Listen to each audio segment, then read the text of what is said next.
Hey, so we're back again. This is episode 2, making a website. Yeah, wow. Um, so in this video, I think, so this is me just figuring out the particle system and how to get it to fit my page constraints because it really didn't want to. And as you can see, I do a lot of googling and fiddling around, and then I was trying to get the image to be above the particles or below the particles. I'm not sure which one I went with. I probably should know as I've done my website now, but it's fine. So yeah, that was a little tricky. But yeah, hi. I'm still a little bit sick, but it's fine. I think I'm better. But yeah, it's also nearly Friday. Wow, this week has gone very quickly. And yeah, also working on another video which I'm very excited to finish eventually, but we'll see. So yeah, no spoilers, but yeah. So I think this is me trying to figure out how to make the particles stay in the box. So I haven't really started anything yet, which we will see further on. But so I was trying to use absolute positioning, and so yeah, it was kind of hit and miss, as you see. Absolute positioning is kind of finicky when you don't know what you're doing, plus it kind of goes in weird places like corners and stuff for no reason. Then you have to make sure that you have all the parameters right to get in the right place that you want it to be. I do like it though because you can overlay different things, and I really like having that. But I think you can do it with other things, not just position absolute, but I think it's just an easier way of doing it. But yeah, it is very finicky. Whew. So this is me just googling everything. I starred the buttons a little bit, so I wanted them to have a hover effect, and I wanted them to be quite squishy and round because I feel like that just is my brand kind of thing. So yeah, later on I think we do look at typefaces to use, and I used to struggle so much because it's very not difficult, but it's harder to import custom fonts to your HTML than using Google Fonts. When you use Google Fonts, it's so much easier, and I think when you go to the font page on Google Fonts, it does give you the code also, so you can just copy and paste it into your work. But yeah, adding custom fonts is very difficult. What I mean by that is fonts that aren't on Google Fonts. So I use 1001 fonts quite a lot. And the reason why is because they have a really nice kind of box that you can tick which says you can use it for commercial use or not, which I think is so helpful because in a lot of other kind of type sites, I find it extremely hard to figure out, can I use that, can I not use that? So I always use commercial fonts in my uni work and just in work in general, just because if I do ever, which probably won't happen, decide to do something with my uni work, sell it or blah blah blah, then at least then I don't have to worry about oh no, I did that years ago and I forgot what font I used. Can I use that? But yeah, so this is me adding a footer. The footer was a pain as well.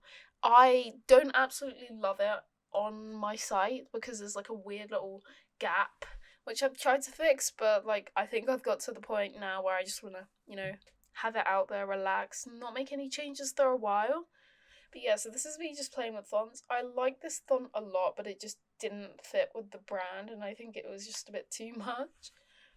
But I went with a kind of a nice fun one in the end, hopefully, if we see it. But yeah, so I did find Glitch very easy to use. I definitely recommend it because this is where you import all your assets. So if you do want to add a font file, you need to upload it.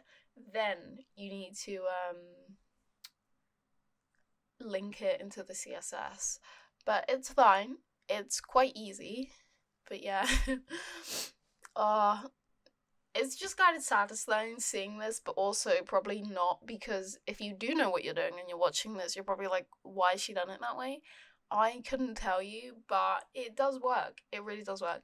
I can't wait until we get to the kind of like the final bits of this I don't know, this progress, this journey, the website, like uploading it, because I have a few things to say about that. And yeah. Um I don't know.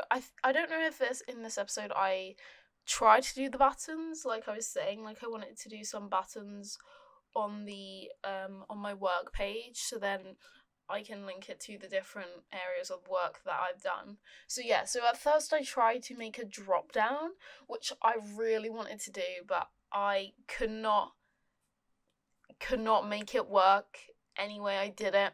And it's probably how I set up the initial kind of menu at the top anyway, but I really didn't want to go through, destroy that, make a new one, and then yeah. So I probably will say that is probably 100% my fault why it didn't work, but I did really struggle with it. Like, it had no indication of working at all. Like, I would hover on the thing and it would not hover.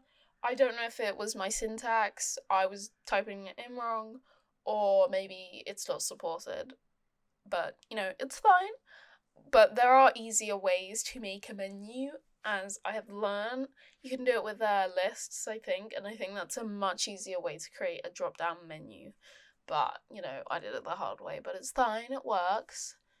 But yeah, I really like the font I chose. Like, I think it's quite nice, and it definitely contrasts the kind of like the heavy stuff on my website. So yeah, that's definitely nice. Ooh, also in the works is like a Halloween video, because I love doing Halloween stuff. I think those Halloween and summer is my two favorite seasons. Well, okay, maybe seasons isn't the right word, but kind of, I don't know, whatever you want to call them. But yeah, so doing something for that, and also making a video about that. So yeah, I think it should be cool. So yeah, just could not get this down. I don't know why. I just couldn't. I couldn't. And like points at making my website, some bits are very frustrating, because a lot of the times because I don't have enough, I don't know, core knowledge in HTML, and I haven't done loads of websites, I don't know why it's not working. So I always Google it, and of course, people don't have the same issues as me. So it's quite a lot of like trial and error. Oh, that isn't working. Why isn't it working? I don't know why it's not working. Like, there could be an easy fix in the code, which would be maybe easy to spot out if you knew what you're doing, but I don't. So I had no idea. But it was also definitely fun to like learn for myself. I feel like, me personally, I always like to learn for myself.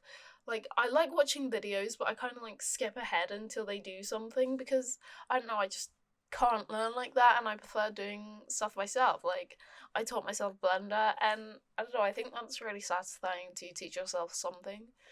But yeah, I don't know, just points was very frustrating, because I didn't know what I was doing. And well, I did know what I was doing. Like, I know the basics, like I've said, but just not enough to be able to solve problems myself.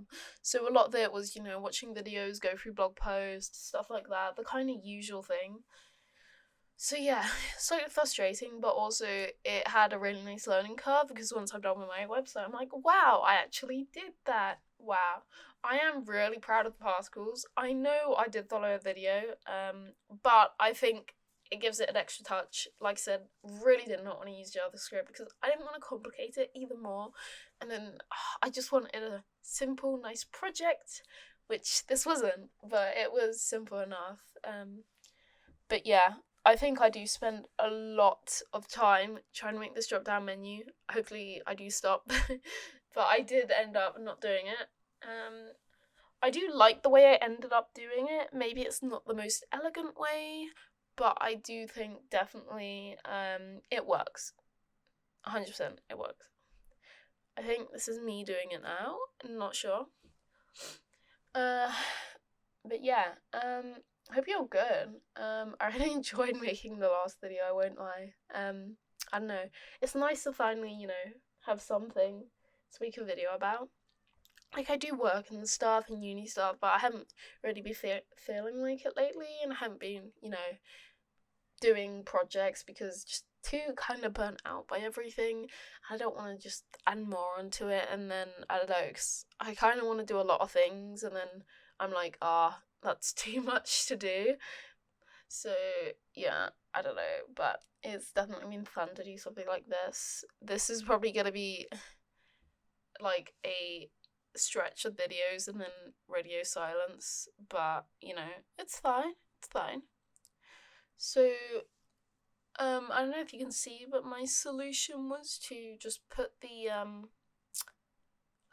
buttons on the page with the gallery rather than making a drop down. This definitely makes it less cluttered, but it does make the work pages a bit more cluttered. So not a win-win, but it's fine. So yeah. What else? What is happening in my life? Like, I don't know. Trying to get over this cold, it's really annoying, and I feel like I've infected everyone, even though I've tried to be like, go away from me. And yeah, that sucks.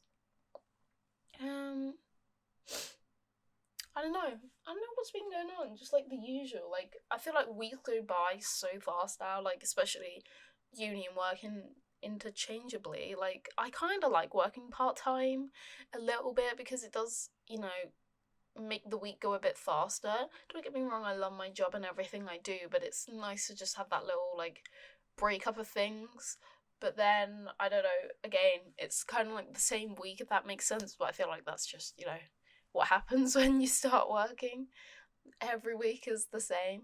Well, it's not, because I get to do a lot of fun projects at work. I won't lie. I think I'm incredibly lucky with what I get to do, and I enjoy every second of it. Like, especially when I get some really cool projects that I get to do. So yeah. But I don't know. Like, I just, I've just kind of had this problem where I kind of like am boxed into the illustrator class, if that makes sense, because I do a lot of illustrations, but I want to branch out to do like all areas of graphic design, because I'm quite like a versatile person and I like doing a lot of things. So yeah, I don't know, that's why I think uni's been pretty good for me, because I do projects that I wouldn't have done, because like for like assignments and stuff, you get a brief and then you do it, and I probably could get that experience somewhere else, but not the same briefs and stuff. Plus, I don't know, like, I like also being taught the proper way to do it. That makes sense, because I think my process is just, oh, that looks cool, yeah. And it probably will be like that for a while, to add the muscle memory to, be like, oh, maybe I should do it that way because that's the proper way to do it. But yeah. And look, the menu has come along. Look how pretty it is. It's really nice. Oh, okay, don't worry. Yeah, a lot of points of this is where things break, you fix them. They might break a bit more like tweaking of stuff. Like, I really didn't like the long buttons. I just thought they looked a bit like silly. But it's fine. We fixed it. I don't think we touched a lot in the grid system, I won't lie. I think this was before the frustrations, because my vision for the grid system was for everything to like kind of slot in depending on the size of that thing, if that makes sense. And it just wasn't working like that, and it was really annoying, and I just couldn't work out why. But so this was me trying to make a pattern out of those little particles I made, because I was like, oh, I'll put a pattern background behind the buttons, and yeah, I absolutely hated it. But it's fine. It's fine. I think it looks way better plain, I won't lie. And then I think I was trying to like blur it or something, but yeah, I just did not like it that way. I can't remember what I was talking about. Oh, that really sucks. Oh, what was it? No, I've actually forgot. I don't know, but also I did forget and then realize that I needed to kind of like sort out the images I wanted to use and make them smaller, because if you have a really large image files, they're not gonna load. And I don't know if you'll see it because the video goes by so quick, but maybe next time there's points where near the end I kind of do some fixes where like images taking ages to load because they're just massive. Like the mural I did for the company I work at now, it was massive because it was the scale to the wall. Scale to the wall. Yes, that makes sense. So it was massive. So the file size was massive. So I compressed it like 3 times, I think. But yes, remember, you do need to compress your images. Otherwise, yeah, you might be like, oh, it's gonna look really bad, but it's not that noticeable on a screen. Plus, like, for like quality of life or whatever you can call it, I wanted to add like a downloads page where you can download free things because I think that is very cool and I like that a lot. So I made the page and I made it so it displayed the kind of like low res version, so it would load quickly, but when you went to download it, it would link to the higher res version, which I think was very smart of me, just saying. But yeah, this is episode 2. Episode 3 might come out next week, or I might forget and burn out, and then you'll never see that ever again, and this is just a cliffhanger. But yeah, it was nice to do this. I really do like sitting down and talking. Yeah, hopefully I have something juicy to talk about next week. But yeah, it was really fun. Hope you're all okay. Hope you're doing good. I'm okay. Yeah, I'm okay. I'm okay. But yeah, see you next time. Bye.